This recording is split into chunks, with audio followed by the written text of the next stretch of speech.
اور پھر نیکی ہم کرتے ہیں تجارت بنا کے، یہ میرے گھر آتا ہے تو لہذا میں اس کے گھر جاؤں گا، یہ مجھے تحفہ دیتا ہے تو میں اب، اور کسی شاعر نے کہا تھا کہ میری خودداریاں تھکنے لگی، اب میں بھی تحفے پا کے خوش ہونے لگا۔ ہم نہ اب تحفے پا کے خوش ہونے والے بن، بس تجارت ہے۔ حضرت بایزید بستامی رحمت اللہ علیہ، ان کے پڑوس میں یہودی رہتا تھا، اس علاقے مسلمانوں کی تعداد کم تھی اور باقی مذاہب کے لوگ زیادہ تھے۔ اس نے پوری کوشش کی حضرت بایزید کو بدنام کرنے، جو اس سے ہو سکا اس نے کی۔ حضرت جواب نہیں دیتے۔ رب کا بندہ جانتا ہے کہ عزتیں ذلتیں اللہ کے پاس، لہذا وہ زیادہ سیاستیں نہیں کرتا، زیادہ چکروں میں نہیں پڑتا، اللہ پہ چھوڑ دیتا ہے۔ ساری زندگی اس نے مخالفت کی، دشمنی کی۔ پھر ایک وقت آیا، چونکہ وہ پیشوا تھا یہودیوں کا، ایک وقت آیا کہ اس سے کوئی غلطی ہو،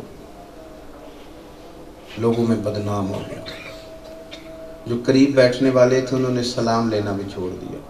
وہ تیری آنکھ ہو یہاں کے سنگ ملامت کی چبھن، کون پہنچا ہے میرے درد کی گہرائی تک۔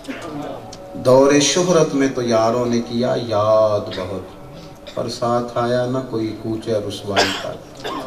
اور درویش کہتے ہیں کہ ساری عمر یہ آٹا گدا ہے، لکھاں کیتے نہیں پیڑے، اے وقت آیا ہی تے محمد بخشا کوئی نہیں ہو بیٹھا نیڑے۔ اب وہ حالات بدل گئے، لوگ مخالف ہو گئے۔ بچوں نے زندگی بڑی آسانی میں گزاری تھی، اب تو چراغ جلانے کو دیا بھی کوئی نہیں، تیل بھی کوئی نہیں، دیا جلانا۔ چھوٹا بچہ تھا اس یہودی کا، وہ ساری رات روتا۔ حضرت بایزید اپنے گھر والوں سے پوچھتے ہیں کیا مسئلہ ہے پڑوسیوں کے گھر میں، بچہ کیوں روتا ہے؟ تو انہوں نے کہا آپ کو پتہ ہے وہاں غریبی نے ڈیرا ڈال لیا، سب روگاں دا روگ محمد جس دا نام غریبی۔ اب نہ اندھیرا ہے کمرے میں، دیا سلائی جلانے کو تیل ہی نہیں۔ حضرت بایزید نے نا چراغ اٹھایا اپنے گھر سے۔ یہ بندہ وہ ہے جس نے مخالفت کی ہے ساری زندگی، پر ہم تو دشمن کو بھی پاکیزہ سزا دیتے۔ اٹھایا وہ چراغ، جا کر کے اس کے دروازے پہ دستک دی، وہ باہر آیا۔ اب اس نے کچھ تو بولنا ہی تھا، انکار کرتا یا اقرار کرتا۔ حضرت بایزید بولے، فرمانے لگا میاں سنو، کوئی بات کرنے سے پہلے سن لو۔ اس وقت سارا سناٹا چھایا ہے، گلی میں کوئی شخص نہیں ہے، نہ تمہیں دیکھنے والا نہ مجھے دیکھنے والا، اور تم نے مخالفت ساری زندگی کی، وہ تم اچھی طرح جانتے ہو، تو میری خوبیوں سے بھی تم جانتے ہو، تمہیں پتہ ہے جو کہتا ہوں سچ کہتا ہوں۔ یہ چراغ رکھ لو، میں کسی بندے سے بات نہیں کروں گا کہ میں نے دیا، صبح تک مرضی سے جلاؤ لے جاؤ، اور کچھ کہنے کی ضرورت نہیں، اور تمہیں یہ بھی پتہ ہے کہ میں کسی گلی میں کبھی تمہیں شرمندہ بھی نہیں کروں گا کہ میں نے احسان کیا۔ کہتے وہ کچھ نہ بولا، چراغ لے کے چلا گیا۔ اگلی شام پھر آئی، جب لوگ سو گئے تو حضرت نے پھر تازہ تیل ڈالا چراغ میں، اور پھر اس کو اٹھایا، پھر دروازے پہ دستک دی۔ وہ باہر آیا تو پھر وہی جملے، دیکھ لو گلی میں بندہ کوئی بھی نہیں، اور تم مجھے جانتے ہو، میں جھوٹ نہیں بولتا، کسی سے کہوں گا نہیں میں نے چراغ دیا، اور کبھی تمہیں زندگی میں شرمندہ بھی نہیں کروں گا۔ چراغ دیا، وہ اندر چلا گیا یہودی۔ تیسرا دن پھر آیا، توجہ ہے میری بات پر۔ حضرت شیخ نے چراغ میں پھر سے تیل ڈالا، اور دروازہ سے جب دستک دی نا اس کے دروازے پہ، تو وہ باہر آیا۔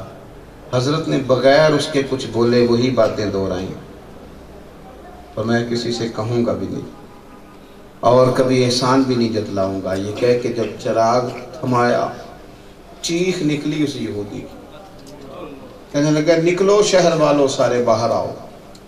لوگ اپنے اپنے بالا خانوں پہ آ گئے، کہنے لگا سنو، 3 دن ہو گئے، یہ عجیب شخص ہے، میں نے اسے بدنام کرنے میں کوئی کسی قسم کی میں نے کمی نہیں چھوڑی، اور اس کا یہ حال ہے کہ میرا چھوٹا سا بیٹا بھی روتا ہوا اس سے دیکھا نہیں گیا۔ آج 3 دن ہو گئے یہ مجھے چراغ دے دیتا ہے، میں جلاتا ہوں، بیٹا سو جاتا ہے، اور میں غلطیاں یاد کر کر کے روتا رہتا ہوں۔ لوگوں سنو نہ، نکلو نہ باہر، میں نے پہلے دین سنا تھا، آج میں نے دین دیکھا ہے۔ پہلے میں نے اسلام کے بارے میں سنا تھا، آج میں نے اسلام دیکھا ہے۔ جس بایزید کو کل تک میں غلط کہہ کے معاذ اللہ بدنام کرتا رہا، میں تمہیں گواہ بنا کے کہتا ہوں کہ میں بایزید کے ہاتھ پر کلمہ پڑھ کے رسول اللہ کا غلام بن گیا۔ آپ کا یہ جو خدمت کا ذوق ہے نا، خدمت کا، یہ آپ کو لوگوں کو آپ کے قریب کر دے گا۔ لوگ آپ کے لیے دعائیں مانگیں گے، لوگ آپ کے حق میں ہو جائیں گے۔ لیکن ہم بڑی لمبی چوڑی خود غرضی کا شکار ہیں۔ خدا مجھے ایسی خدائی نہ دے کہ اپنے سوا کچھ دکھائی نہ دے۔ امام ابو نعیم کہتے ہیں، بس میں بات ختم کرنے لگا، امام ابو نعیم کہتے ہیں کہ 100 گھر تھا مدینہ منورہ میں، جن کے گھر میں کھانا بھی جاتا تھا، کپڑے بھی جاتے تھے، دوائیاں بھی جاتی تھی، شادی بیاہ کے موقع پر بھی خرچ ملتا تھا۔ کتنے گھر تھے جی؟ 100 گھر تھا، لیکن کسی کو پتہ نہیں تھا دے کے کون جاتا۔ جو شخص دروازے پہ دینے آتا وہ نقاب پوش ہوتا، کبھی اس سے پوچھ لیتے نا کہ میاں کون ہو تو وہ بگڑ جاتا، کہتا اگر تم نے بار بار سوال کیے تو نہیں آؤں گا۔ 100 گھروں میں کھانا جاتا، کسی کو خبر نہ ہوتی۔ پھر یکدم کھانا آنا بند ہوا، دوائیاں آنی بند ہوئی۔ پھر وہ غریب ایک دوسرے سے پوچھنے لگے، وہ تیرے گھر بھی کھانا آتا تھا، تیرے گھر بھی پیسے آتے تھے، کب سے نہیں آ رہے؟ فلاں دن سے، فلاں دن سے۔ اب وہ ملتے ملتے لوگ جمع ہونے لگے، پوچھو تو صحیح وہ دن کون سا تھا؟ ہاں وہ تو 18 محرم تھی۔ پتہ کرو 18 محرم کو کیا ہوا؟ تو جب لوگوں نے کڑیاں ملائیں تو پتہ چلا 18 محرم کو امام زین العابدین کا وصال۔ 100 گھروں میں کھانا دے آتا، اکھاں جدو میٹیاں زمانہ مینوں روے گا، اپنا تے اپنا بیگانہ مینوں روے گا، جدو نہ میں دسیا میں خاراں نوں میں خانے وچ، پھر جان ٹوٹ جان گے تے میں خانہ مینوں روے گا۔ کئی لک لک رون گے تے کئی بک بک رون گے، گلیاں دا ایانا تے سیانا مینوں روے گا۔ جب آپ پیار کرتے ہیں نا لوگوں سے تو پھر لوگوں کے دلوں میں آپ کی جگہ بن جاتی ہے۔ سیدنا امام زین العابدین رضی اللہ تعالیٰ عنہ 100 گھروں میں کھانا پہنچاتے، پر کسی کو خبر نہیں تھی کہ یہ کہاں سے آتا ہے۔ زندگی میں اپنے کام میں رہتے ہوئے ایک تو یہ کہ آپ اٹھ کے اپنی جیب خالی کر کے کسی کی مدد کریں، بڑی بات ہے، بڑی خیر ہے، لیکن جہاں آپ ہیں، جس مقام پر آپ فائز ہیں، جہاں اللہ تعالیٰ نے آپ کو رکھا ہے، وہاں رہتے ہوئے آپ اپنے شعبے میں جتنی لوگوں کی خدمت کر سکتے ہیں اس میں کمزوری نہ دکھائیں، اس میں کوتاہی نہ کریں۔ یاد رکھیں، نعمتوں کا یہ بھی شکر ہوتا ہے کہ نعمتیں صحیح جگہ پر خرچ کی جائیں۔